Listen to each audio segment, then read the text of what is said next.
ఢిల్లీ మనందరం గర్వపడే రాజధాని ఉండాలని కోరుకుంటాం. ఈరోజు విజ్ఞతతో ఢిల్లీ ఓటర్స్ అందరూ కలిసి 27 సంవత్సరాల తర్వాత బీజేపీని ఎన్నుకున్నారు.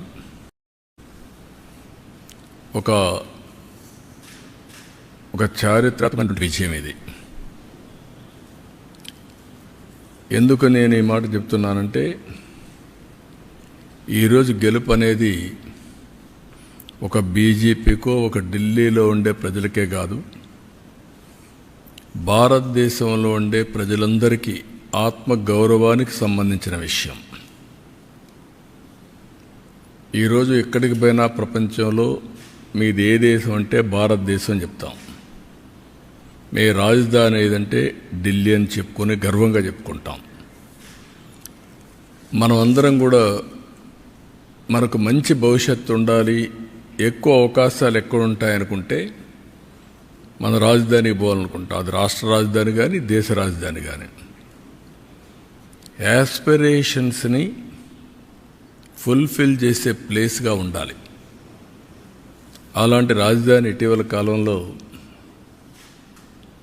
ఒక వెదర్ పొల్యూషన్, ఒక పొలిటికల్ పొల్యూషన్,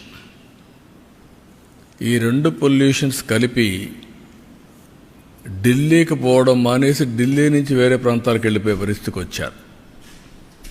ఒకప్పుడు బీహార్ నుంచి ఒక ట్రైన్ ఎవ్రీడే లేబర్ అంతా కూడా అక్కడికి పోయి పని చేసుకుని మళ్ళా ఈవినింగ్ ఢిల్లీ నుంచి బీహార్కి వెళ్ళేవాడు.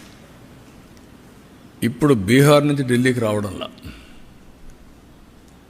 పరిపాలన అంటే ఎట్లుంటుందంటే, ఒక్కొక్కసారి పరిస్థితులన్నీ కూడా తారుమారయ్యే పరిస్థితులు వస్తుంది.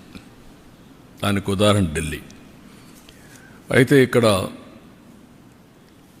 ఏ మోడల్ వర్కౌట్ అవుతుంది భారతదేశంలో అనుకుంటే, ప్రపంచంలో ఎక్కడ కానీ భారతదేశంలో కానీ